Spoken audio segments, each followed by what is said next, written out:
And dropped the bomb, indicting a lawyer with ties to Hillary Clinton's campaign for his alleged role in the Russian collusion scam, which certainly makes it look like this whole thing was a political hit job on Donald Trump.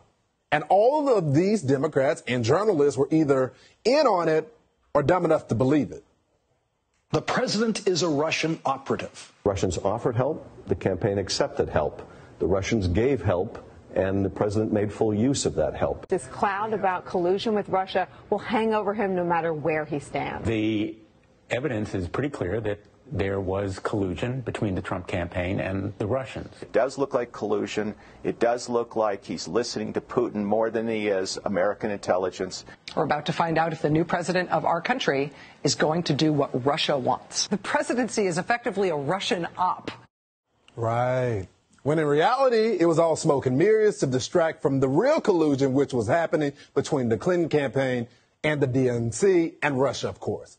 According to the special counsel, Jonathan Durham, Hillary Clinton's attorney, Michael Sussman, lied to the FBI when it came to them in 2016, claiming to have evidence linking Trump to the Russian at a bank.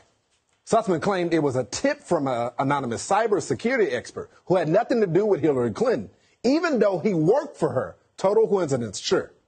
I guess it's also a coincidence that Hillary tweeted about it around the same time. Oh, and Jake Sullivan, one of her top advisors, signed off on that tweet. Now, that's significant. Remember, Jake Sullivan is the really sad-looking guy the Democrats sent out to do their dirty work. Like when you screw up in Afghanistan and then need somebody to go on live national TV, President Biden isn't going to do that. That's what they paid Jake Sullivan to do. Here now to react is former director of the National Intelligence, Rick Grenell, and Fox and Friends. Weekend co-host, my friend Pete Hegseth. So, Pete, the same Jake Sullivan was the guy that was all involved with this?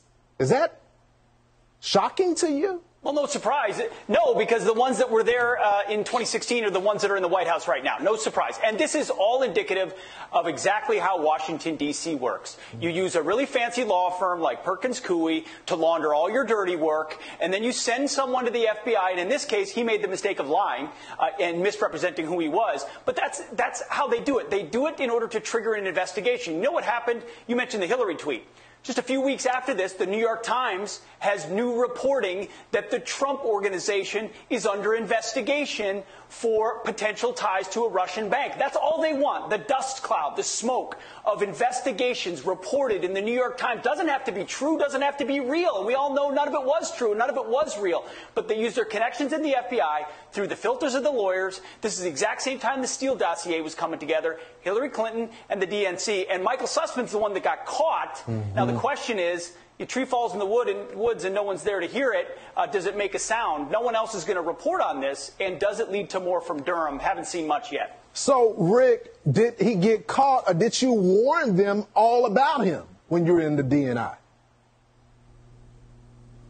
Look, I don't even know where to begin. This is such a swamp situation. I hope that we have a lot of time to focus on these issues going forward. The media that pushed this, I don't believe that the FBI officials were duped by an outside lawyer working with Hillary Clinton who lied about his clients. Good point. Michael Sussman, whoever he is and whatever lie he told, we released his transcript when I was acting director of national intelligence, along with 63 other transcripts from the House Intelligence Committee. We released these because John Durham wanted them released unredacted. So that's exactly what I did. There's a treasure trove of information of people lying under oath in these. But let's just remember this. The audience needs to remember this.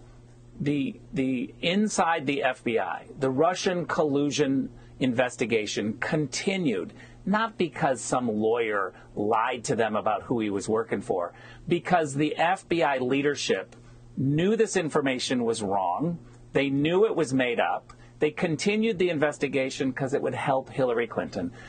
Everybody in Washington, lobbyists, newsrooms, a whole bunch of people wanted Hillary to win. So what did they do? They allowed this opposition research to become part of DOJ and FBI. That is so scary to think that politics permeated into the DOJ and to the FBI. This is what we call political prosecutions, and when it happens in third world countries, we call it out. It's happening right here in America. Well, Rick, that's just the point. And Pete, I want to go to you because, you know, so often you have the left that wants to go after the police, but you have a legitimate case right here of not the rank and file, but the leadership of the FBI. And by the way, this is not the first time they've done this, okay? Going after citizens, American citizens, and they're absolutely silent on the matter. I don't get it. Yeah, Rick's right. Rick's right about the swamp. Rick's right that everyone in Washington, D.C. knows each other. They know who they work for. They know if they're in the official capacity or their unofficial capacity. They know if something's classified or not, or who talks to reporters and who doesn't talk to reporters. And they weave it through knowing, in this case, knowing that the establishment of the FBI, just like the establishment of the DOJ, was in the tank for one candidate and one candidate only. And then you wonder why people don't trust Jake Sullivan when he walks to the podium, or they don't trust Anthony Fauci when he tells you to do something, because inside the halls of so many of the bureaucracy in Washington, D.C., they're in the tank for one side, so trusting them is not an option. You know, we heard a lot during the Trump administration. I don't care if people don't like the former president. He was still the president of the United States, and the thought that you have the executive branch, the FBI, and all these agents, the DOJ, doing this behind the scenes is quite scary. But also, the fact is that it's very clear that the deep state really existed, Rick. They didn't respect the man. They did not like him, and they worked against him, and they aided the media as well as the Democrats to help impeach him. Yeah, look, it's the leadership of the FBI. There are a lot of FBI agents who are trying to do the right thing, who are just as frustrated as we are. But, you know, we make fun of the swamp and we think that it's a funny name. But the reality is that a swamp is where you go when you're stinky because no fresh water, no fresh ideas get into it. We got to start sending people to Washington, D.C. who socialize at home, whose lives are outside of Washington in their districts. Stop voting for people who make Washington, D.C. their social life, their church, their family. Forget it. Make them come home or don't vote for them. Yeah. I wonder what the Republicans are going to do about this gentleman. Will there be more